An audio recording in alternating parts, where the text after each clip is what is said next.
the Fast and the Furious franchise is irreparably broken.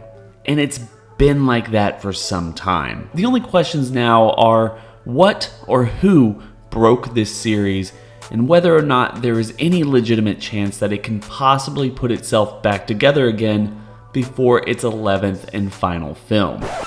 Okay, the inevitable conclusion of the franchise.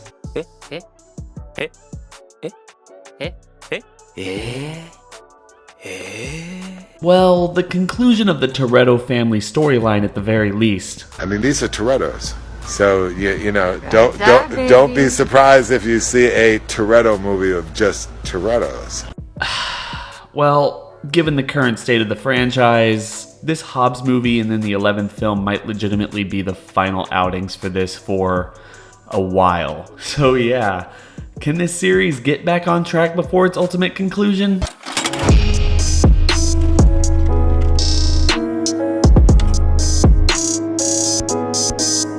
You know, ever since the pandemic pumped the brakes in the last few years, 2023 has felt like more of a rebirth of sorts when it comes to the world of entertainment. TV shows are back, there's at least some promise that the current generation of video game consoles won't continue to be an absolute dumpster fire, and Universal has continued its winning streak from 2022 with moderate successes like Knock at the Cabin and Cocaine Bear, as well as the earth-shattering performance of the Mario Brothers movie. Now the studio is attempting to continue its string of successful ventures with the release of the 10th chapter in its seminal thesis of the meaning of family. Fast 10, your seatbelts.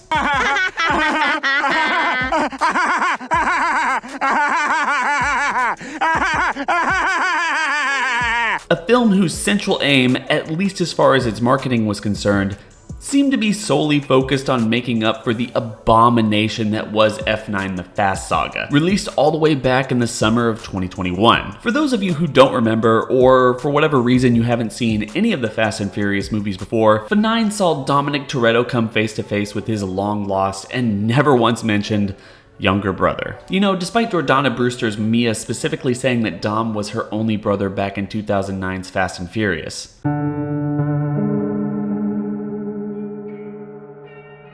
It was just an unquestionably dumb plot point, only made just a little bit worse by the equally dumbfounding revelation that fan favorite Han was alive and well, after having convincingly faked his death for annoyingly convoluted reasons. Oh yeah, for those who haven't seen the franchise before, Han was a previous associate of Dom's who retired to a technologically stunted Tokyo, Japan after Wonder Woman died, and who was seemingly killed off by the transporter. Oh, and Jason Statham is also in these movies. He's actually the eldest brother of the Shaw family, and later Shaw ended up working with The Rock. The Rock has several changes that his character's powers don't slowly transforming. The Rock was trying to take over the Fast and Furious films for a minute there, but I guess he got distracted by something else until he had to come back. Okay, now that we're all caught up, I think it's worth taking a minute to remember just how we got here. How did this Point Break ripoff with street racing somehow evolve into this globe-trotting epic with a sprawling cast of wacky, culturally diverse characters whose escapades not only lit up the worldwide box office, but somehow gave them all superpowers? Meanwhile, at the Hall of Family. I mean, I don't know about the whole celibacy thing, but I'm listening. Well, the answer, like most things, is rather multifaceted, but it probably boils down to just a happy accident. You see, while the first few films in the franchise were relatively popular and financially successful, given their budgets, the series didn't really get off to a very, let's call it, conventional start. With Vin Diesel, Michelle Rodriguez, and Jordana Brewster opting out of the second film in order to pursue their different career paths, and Paul Walker bowing out of part 3, it was the producers' chaotic and otherwise aimless approach to the first few sequels that accidentally led the franchise to an early version of the modern-day extended universe, 2 whole years before the start of the MCU. I got nothing but time. And for better or worse, Fast 5 was the culmination of everything that came before, shedding away the franchise's street racing roots in order to hyper-focus on the heist aspect while bringing in every pivotal character from the first 4 films to portray a stereotypical heist movie character, even if their established backstories didn't fully call for it. Do I want to know how you know all that? I had a life before you knew me, O'Connor. From there, the franchise started to slowly reinvent itself every 3 movies or so, moving even further away from its street racing roots and beyond the action-packed movie heists into a world of espionage spy films. You know, if nothing else, that's a really impressive pivot. One that was even starting to give this saga a fresh start and a new lease on life on its 7th film, just before the real-life tragedy of Paul Walker's death derailed the entire 7th film that was already in production at the time. Hey, thought you could leave without saying goodbye. Okay, believe me, we're going to talk about that in just a couple of minutes, but I wanted to focus just a bit more on some of the minor issues that have led the series to where it is now. Hopefully then, when I come back to what really broke this series, everything will make sense and we'll all be on the same page. So at least for now, I think we can all agree that the ending of Furious 7 was an emotionally satisfying send-off for not only Paul Walker, but just the entire Fast family as a whole. I feel like a lot of people might try to suggest that Fast 5 was the ultimate conclusion of the series, but really the 7th film is where all of this should have ended. Still, money talks, especially in Hollywood, and Universal wasn't going to give up on its most successful homegrown franchise after its latest entry absolutely smashed box office records. Instead, the studio pushed forward on its planned 8th entry, a spin-off followed up by another entry in the main series, and a planned 2-part, 3-part finale with a spin-off in the middle? So are you guys confirming right now that we're getting a 3rd movie? Wait, did that just happen? Wait, where are you guys going? However, I think it would be easy to say that the goodwill fostered from the strength of the second trilogy, along with the emotional boost of the 7th film's finale, has all but disappeared from the cultural consciousness, at least when it comes to the United States. Sure, there's a lot of people out there who really appreciate The Fate of the Furious for its over-the-top action, along with Charlize Theron's introduction as Cypher, but it's a mess of a movie that's still attempting to find a viable path forward in the wake of a real-world situation that derailed its emotional core.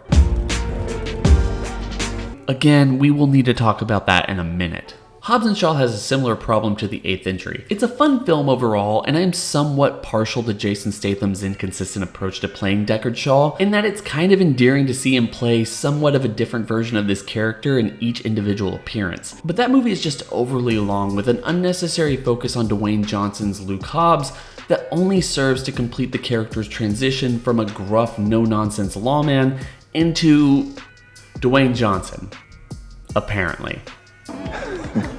Yeah, it's a big soccer town. Let's go, girls! Then, the least said about F9, the better. Overall, these movies have continued to be up and down since the quality highs of the 5th and 6th entries. And just as Marvel is learning from the mixed success of Phase 4 and 5, the audience might accept a lackluster movie or two, but you will start to see the effects of those efforts eventually. And while the quality of these movies is definitely something worth talking about in the general discourse, the thing that perplexes me most regarding the reasoning of the Fast and Furious franchise's downfall is the gallons of digital ink spilled on covering the behind-the-scenes issues with some of the main cast. Maybe because the vast majority of people either don't know or simply don't care about the behind-the-scenes nonsense of their 7th favorite film franchise. Still, I will say it is a bit perplexing and honestly just a little bit funny to see a franchise so married to the concept of family unity almost eat its own tail with petty infighting amongst its most prominent players. And I've got to say, in all honesty, it's the biggest piece of cinema. When you get rid of someone like Vin Diesel, who has been the shepherd and the patriarch of the Fast and Furious franchise ever since he came back with the 3rd film and the 4th film, you get rid of that antagonism that has been plaguing the franchise, especially coming up a lot in the press and the media over the last couple of years on his on-fight sets and everything kind of going on behind the scenes with this series. You don't have those conversations and those arguments between people like Dwayne "The Rock" Johnson, or even things that we're seeing right now with, maybe, I don't necessarily believe it, but some people are reporting that Vin Diesel is mad at Jason Momoa for his role as Dante in Fast 10 because he is taking the spotlight away from Vin Diesel. I think regardless of whether it's embellished or whether there's any sort of exaggeration going on as to how true that all is, you have to remember the clientele, and the clientele are people that generally do enjoy the sort of the actiony manpower of these films in the franchise. So they like the big muscles, they like the muscle cars, they like the explosions, they like all the, I gotta protect my family stuff. Any dimwit could relate to those sort of things. And I think the important thing about that is because of let's be honest, a lot of people that are only that track-minded do like to go and pick fights with everybody to prove how manly they are and stuff like this. Right. And do you know many films that appeal to that clientele, that audience of people, other than the Fast and the Furious films? There are limited ones that are still coming out in a franchise. Let's be honest. And the thing that really sort of transpires with that is the energy that Vin Diesel gives off. Okay, so I'm not afraid to say this and spoil any later things that we may talk about, but the franchise at the moment being supported by Vin Diesel, I'm always going to describe Vin Diesel like this because of my weedy arms, but Vin Diesel is very much a case where he really pushes. He is the flag holder, the flag bearer for muscle films these days. Now, bearing in mind that, as I say, this is a thing that could be exaggerated. If it is being exaggerated, it's purely for the sake of trying to get other people to be like, oh, who would take Vin Diesel in a fight? Oh, I think John Cena could take Vin Diesel in a fight. Well, let's bring him into the movies then. I think Jason Momoa could take him. Let's bring him in then. I'll show him. And it's very much that kind of attitude. And I do think that's how they cast these films. Yeah. It makes me really interested to see what this Hobbs solo movie is going to be like, because at least from the way they're describing it, it seems like they're going to bring in Dante or Jason Momoa's character within that film, and then we're going to be able to see the Hobbs versus Dante fight that I think everyone really wants to see. I mean, like Aquaman versus The Rock. The Rock. Okay, the Aquaman versus Black Adam, right? Like that's something that everyone wants to see. So now that we've talked about the quality of the franchise overall, as well as the petty infighting, what did break the Fast and Furious franchise? Well, I think if we're honest with ourselves, I think we all know who broke it. The Rock's friend Vin Diesel. Okay, now we get to talk about the elephant in the room. From the moment Paul Walker died, Universal and everyone involved with this series was faced with the toughest questions imaginable. How in the hell do you finish a movie that's already well within production? And where does the series go from here? This question was made even harder because, at least until that point, Paul Walker was the most important aspect of the entire franchise. Not only was he the most prominently featured character, having starred in the second film, while Vin Diesel only made a brief cameo in the third, his characterization in the first few sequels really hammered home this guy's value to the core audience, as well as the series' overall thesis on the concept of family. I can never really get over the fact that Too Fast, Too Furious made a specific point to call out Brian's horn dog nature, only for it to absolutely go nowhere within that story. It's like the producers were hedging their bets on their ability to get the whole gang back together for future sequels, and they weren't really keen on having O'Connor be the type of character who picks up a new girl in each individual installment. Even though this was a very episodic early 2000s film franchise, and that would have been just the easiest thing to do. That's Too Fast, Too Furious. Which means you've already seen the first one. How else could you possibly follow the highly cerebral storyline? Regardless, all I'm really saying is that Paul Walker's performance is what really sells the otherwise flat romance between Brian and Mia throughout the first 5 or so films. And it was that relationship that really helped give the necessary weight to the series' post hoc assumption that the familial themes are what really resonates with the worldwide audience. Instead of the fact that this is probably the only franchise that doesn't constantly pat itself on the back for having an expansive set of culturally diverse characters, and it's certainly not the idea that this series is actually one of the only franchises filmed on location instead of exclusively on a green screen. And it couldn't possibly be that these films usually deliver satisfying action sequences that transcend any imaginable language barrier. No, that's silly. It's probably all those family memes. I don't have friends. I got family. Because the memes for Fast and Furious really keep it alive when it's not on the screen. How many times have we seen this family meme pop up? And it's been going for a couple years now. It's not dying anytime soon. It's still funny. It's still funny. It is. I'm not even arguing that. Like it is because it's almost used. I don't want to say sparingly, but when it's used successfully, it really hits a good note. And when it doesn't hit a particularly good note, to be honest, I don't think I've actually seen one that I haven't really laughed at before. But it's a Dom thing.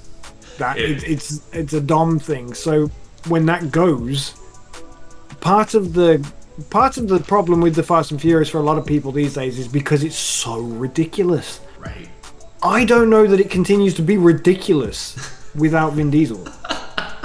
And I mean, let's just look at the 6th film. I know that Paul Walker was obviously still around for the 6th film, but just that scene where he gets launched off the... Vin Diesel gets launched off the top of the car and catches Letty. Yes. And lands on the car, and he's all fine, and he's just literally come down like an asteroid. Yes. Hit into the car, crushed the front of it. That was the bit when I went, I think I'm done with this franchise. Oh man, they're superheroes now. Yeah, like you're absolutely right. Like, you do lose the cultural significance of meme culture. I don't know. Like, I think that's really interesting because it brings up the Morbius debate. Like, are memes culture? And that's a whole other discussion.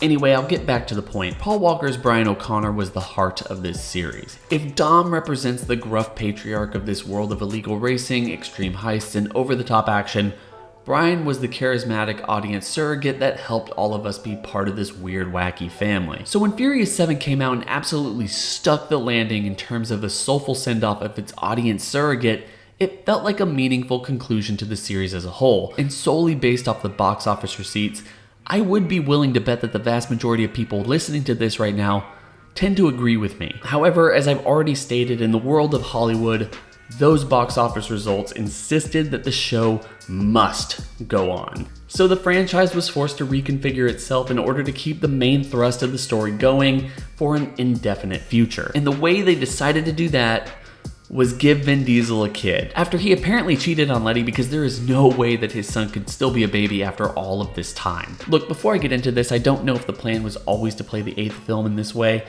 Call me crazy, but I seem to recall an interview with Paul Walker shortly before his death in 2013, where he hinted that Dom would do some kind of a heel turn in the next installment, but I might just be imagining things. Regardless, the 8th film's insistence to give Dominic Toretto a child was kind of the death nail for this series, at least as far as I'm concerned. While I understand that ever since Fast 5 in 2011, the franchise has begun to hinge its bets on fostering the next generation of the family, a fact that the 10th entry as well as 6 seasons of a spin-off show on Netflix make abundantly clear, I don't think that direction or dynamic works that well for Dom's character, no matter how much Vin Diesel tries to push it within the narrative. And that's one of the biggest shames of this entire series as it continues to push forward, as the loss of Paul Walker has effectively sidelined Brian and Mia's children from any of the preceding films. I mean, for God's sakes, they haven't even been invited to any of the family picnics since the 7th entry. You know, I'm beginning to think that Dom doesn't really like Brian's kids. Fuck them kids. Fuck the kids?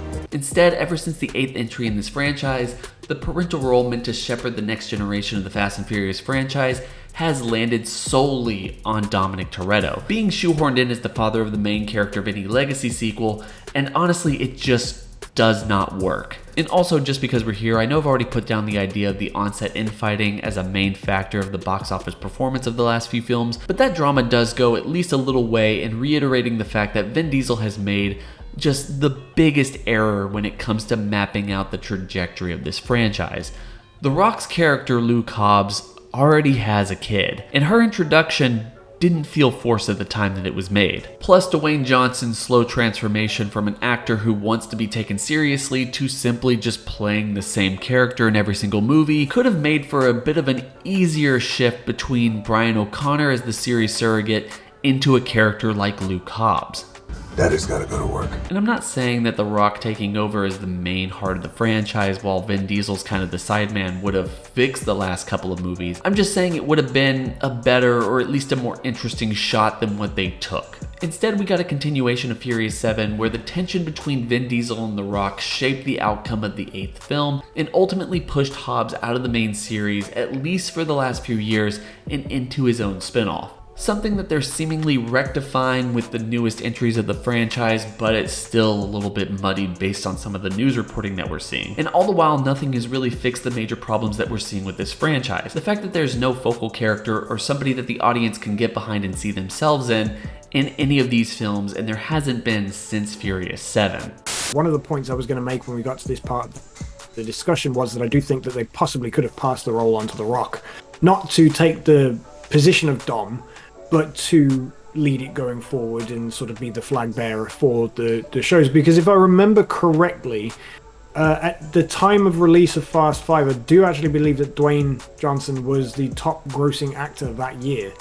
The true sort of respect that I would really frame it in was whether they would think that the movie would still work without Vin Diesel in The Rock's, have The Rock in Vin Diesel's place to lead that film. If it didn't work, it could look very distasteful that they continued it and replaced Vin Diesel, because arguably Vin Diesel has always been a bigger relation to the Fast and Furious than Paul Walker was. Right. He's the poster boy, and so I think replacing him is more like replacing the main character. I'm not saying that Paul Walker was replaceable. Of course he isn't, and they haven't tried to, other than using his brother. But they haven't tried to go, oh, okay, well, Brian's gone, so this is new Brian. So just pretend you don't remember the old one. They haven't done that. They sent him off on his way, and they gave him a beautiful send-off. I really think that if this had happened, I'm not saying that this is going to be better for the franchise as a whole.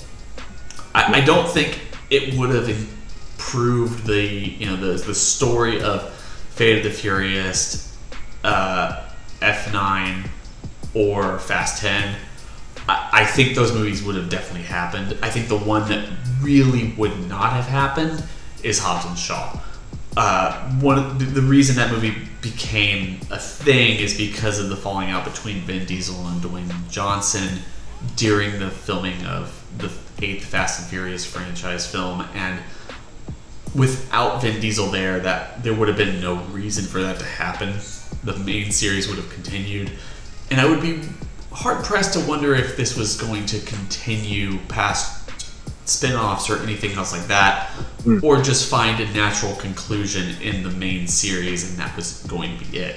Vin Diesel is one of the persons who is shepherding and really putting out there how much he wants to do, not only a trilogy of Fast 10 films, but also he's going to produce this new Hobbs film. He wants to do this all-female cast film. He wants to do a Toretto family legacy sequel down the line with like a time jump with his son from the future.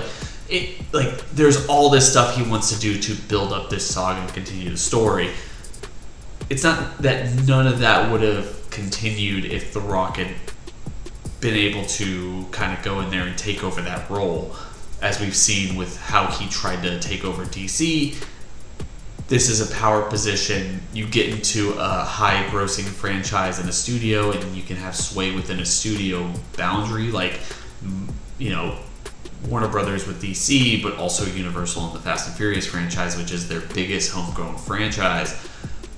I think a lot of that is worth discussing and something that we would have seen. So, yes, I think Vin Diesel's absence would have made The Rock take over this franchise the best he could.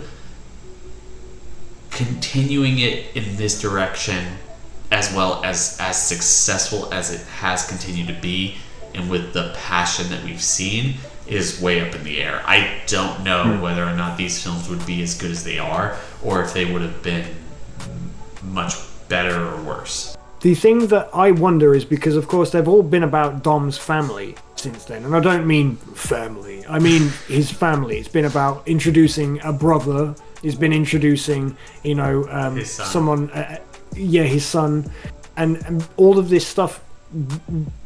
what do they do with that? Because one of the only reasons they were able to introduce John Cena in Fast 9 was due to the fact that, or was it Fast 8 at the end? I can't remember. But one of the only reasons they were able to introduce that is because in the first Fast and Furious film, they made a reference to Jacob Toretto.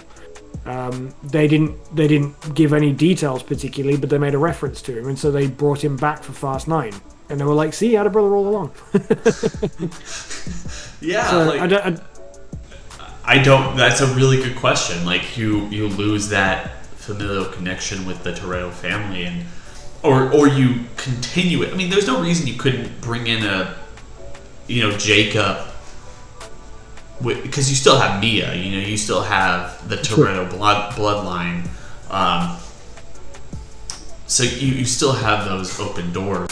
All of this to say that for everything that he's given the series, Vin Diesel is not the heart of this franchise, and the insistence that he has made to shift the films in that direction have irreparably broken this series. Look, I'm not going to sit here and tell you that these films aren't enjoyable, because they are. I had a blast watching Fast X, and I can't wait to see the next one, and the next one, and potentially the next one after that. I'm also not going to try to argue with you that this series is becoming a money loser for Universal, because this isn't really the case. I'm not necessarily convinced that a trilogy of Fast films is going to materialize outside of the Hobbs movie that they're making as an in-between film. But I think a lot of people are reading too much into the production budget of this latest film in order to convince themselves that the series is somewhat over. Because in reality, this is still one of Universal's most valuable homegrown properties outside of Despicable Me and the Minions. Even if this one failed at the box office, which it certainly isn't, and it will eventually become profitable, I still think they're going to give a Hobbs movie a chance, as well as give the series the proper ending that it deserves. Because if nothing else, it's better for the bottom line of the series as a whole than simply leaving it on a cliffhanger. Either way, with all of that being said, and as much love as I could possibly give this series, I think the Fast and Furious franchise is effectively dead at this point. And Vin Diesel is really the one who killed it by doubling down on his character becoming the new audience surrogate after Paul Walker died. As tragic as that is, it was just the worst decision that they could have possibly made. But that's just my take.